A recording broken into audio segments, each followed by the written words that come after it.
विश्व युद्ध का आखिरी दिन। जापान लगभग अपने सभी मोर्चों पर पस्त हो चुका था। इसी बीच अमेरिका ने उस पर 2 परमाणु बम गिराकर उसकी शिकस्त को अंतिम मुकाम तक पहुंचा दिया। अमूमन यही बातें जो हैं वो चलती आ रही हैं, कही भी जाती हैं और सुनी भी जाती हैं कि इसके बाद जापान जो था उसने अपने घुटने टेक दिए और अमेरिका ने परमाणु हमले के नाम पर पूरी दुनिया में अपनी धाक जमा ली। लेकिन एक हकीकत और भी है। एक दावा यह भी है कि परमाणु बम से हुई तबाहियों व लाखों नागरिकों की लाशों को देखने के बाद भी जापानी शासक पस्त नहीं हुए थे, ना ही उन्होंने अमेरिका के सामने अपने घुटने टेके थे। वहीं अमेरिका जो था उसे भी लाखों जापानी नागरिकों को मारने का कोई अफसोस नहीं था। यह सुनने में थोड़ा अजीब लगेगा कि अमेरिकी लेखक सीओसी हेज़गावा ने अपनी खोजबीन में इस स्पेशलिस्ट थ्योरी को झूठ पाया और एक प्रोपेगेंडा पाया। उन्होंने यह भी बताया कि जापान ने जो था वो परमाणु बम के हमले के बाद अपना समर्पण नहीं किया था। तो आखिर हुआ क्या था, यह सवाल उठना लाजमी है। इसको लेकर जो बात सामने आई है वह बेहद चौंकाने वाली है। नमस्कार, मेरा नाम है अभिनव रस्तोगी और आप देख रहे हैं द लीडर हिंदी। हम बात कर रहे हैं द्वितीय विश्व युद्ध की उस घटना की जिसने पूरी दुनिया को झंझोर के रख दिया था, यानी अमेरिका के जापान पर परमाणु बम गिराए जाने की। आज के दिन ही 9 अगस्त को अमेरिका ने जापान के नागासाकी पर परमाणु बम गिराया था। दरअसल इस घटना को लेकर एक दावा यह भी है कि जापान और अमेरिका के शासक भले ही एक दूसरे से जानलेवा जंग लड़ रहे हों, लेकिन असल में उनका जो मूल समस्या थी वह मजदूर वर्ग की सोवियत संघ की बढ़ती हुई धमक को लेकर थी। एक दूसरे से लड़ने के बावजूद भी जो थे वह मजदूर वर्ग की इस सत्ता से डरे हुए थे और आत्मसमर्पण के दस्तावेजों में उन्होंने अपनी इसी वर्गीय दोस्ती को निभाया था। दरअसल जापान के हिरोशिमा शहर पर अमेरिका ने 6 अगस्त को लिटिल बॉय नामक परमाणु बम गिराया, जिसमें लगभग 2 लाख जापानियों की मौत हुई। इसके तीसरे दिन 9 अगस्त को नागासाकी शहर में फैट मैन बम गिराकर तबाही मचाई। इसमें भी करीबन 2 लाख लोग मारे गए। दोनों बमों के गिराने के कुछ दिन बाद ही जापान ने आत्मसमर्पण कर दिया और अमेरिका ने पूरी दुनिया को बताया कि परमाणु बम के कारण जापान ने आत्मसमर्पण किया। बम नहीं गिराता तो युद्ध जारी रहता।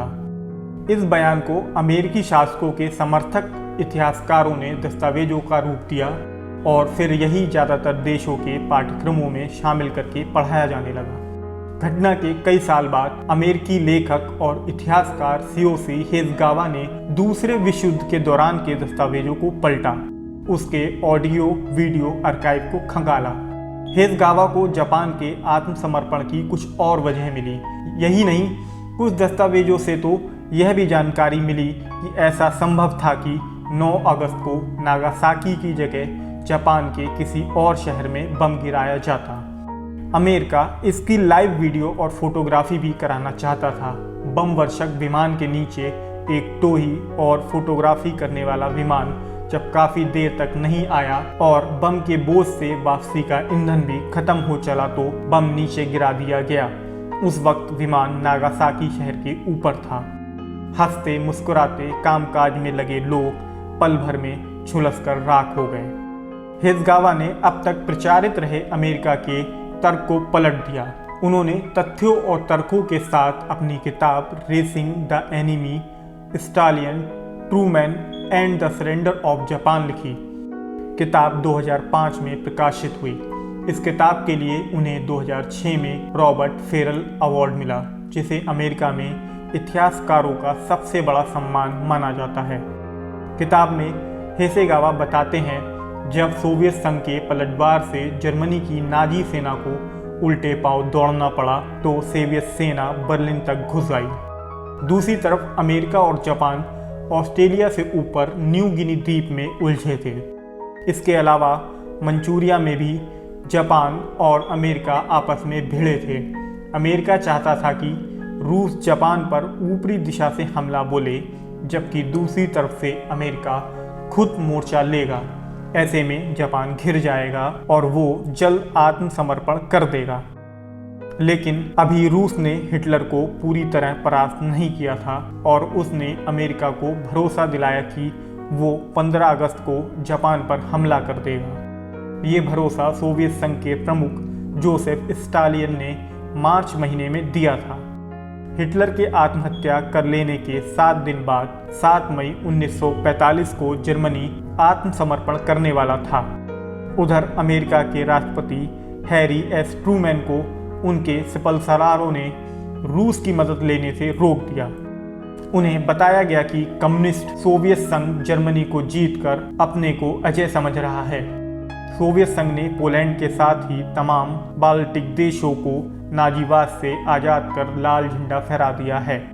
अब अगर उसने जापान पर हमला किया तो वह जापान के राजतंत्र को उखाड़कर वहां भी कम्युनिस्ट शासन स्थापित कर देगा। कुछ ऐसी ही बात जापान का शासक वर्ग भी सोच रहा था। इतिहासकार त्सुयोशी हिदेगावा इसकी तस्दीक करते हुए लिखते हैं कि जापान का वॉर रूम उस समय टोक्यो के एक बंकर में हुआ करता था, जिसमें 3 सदस्य पीस पार्टी के और 3 सदस्य वार पार्टी के होते थे। सिपल्सलारों की बात मानकर अमेरिका ने जापान के दोनों महानगरों में बम गिरा दिया। उसके बाद भी जापान ने आत्मसमर्पण नहीं किया, वह लड़ता रहा, क्योंकि जापान की हुसीडो परंपरा के तहत जापान की सेना आत्मसमर्पण नहीं कर सकती थी। हुसीडो की परंपरा के तहत वहां की सेना केवल सम्राट के प्रति शपथ लेती है कि वो कभी आत्मसमर्पण नहीं करेगी और जरूरत पड़ने पर आत्मघाती दस्ते में तब्दील हो जाएगी। उधर जापान की रूस से एक दूसरे पर हमला न करने और आपसी सहयोग की संधि थी। सोवियत संघ को जैसे ही पता चला कि अमेरिका ने बम गिरा दिए हैं और जापान आत्मसमर्पण कर सकता है, उसने संधि की परवाह किए बिना ही जापान पर हमला कर दिया। रूसी हमले की सूचना जैसे ही जापान के सम्राट को मिली तो उन्होंने अगले ही दिन 14 अगस्त 1945 को बंकर में बैठक बुलाई। इसमें पीस पार्टी और वार पार्टी के सदस्य मौजूद थे। जापानी सम्राट ने कहा कि अगर कम्युनिस्ट सोवियत रूस ने कब्जा कर लिया तो उनकी सत्ता चली जाएगी और देश में कम्युनिस्ट शासन स्थापित होगा। वहीं अगर अमेरिका कब्जा करता है तो वह आग्रह कर सकते हैं कि अमेरिका की सरपस्ती में उनका शासन चलता रहे। अमेरिका मान भी जाएगा, लेकिन सोवियत रूस नहीं मानेगा। लगभग 4 लाख से ज़्यादा जापानी नागरिकों और 10 लाख सिपाहियों के मरने के बाद भी वहाँ के सम्राट को केवल अपने शासन की फिक्र थी। वह ये भी जानता था कि जापानी सेना हुसीडो परंपरा के तहत आत्मसमर्पण नहीं करेगी। इसलिए सम्राट को खुद ही आत्मसमर्पण के लिए रेडियो पर एक भावात्मक भाषण देना पड़ा। भाषण में सम्राट ने कहा कि पीस पार्टी और वार पार्टी ने उनको धोखे में रखा और वह जापान की जनता की खातिर अब युद्ध नहीं चाहते हैं। उन्होंने तत्काल अमेरिका के राष्ट्रपति को पत्र लिखकर बिना शर्त आत्मसमर्पण की पेशकश की। अमेरिका ने इस पेशकश को स्वीकार किया और उनके शासन को कायम रखने का भरोसा दे दिया।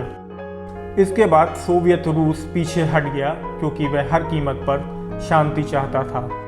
शांति के लिए ही उसने अपने संघ की मेहनतकश जनता को खो दिया था, लेकिन जापानी जनता के वो जख्म आज भी रिस रहे हैं। साम्राज्यवादी शासक भी कहाँ रुके, तब से आज तक उन्होंने कितने ही देशों को तबाह कर दिया। अगर आपको हमारा ये वीडियो पसंद आया तो वीडियो को लाइक करें और चैनल को सब्सक्राइब करें। धन्यवाद।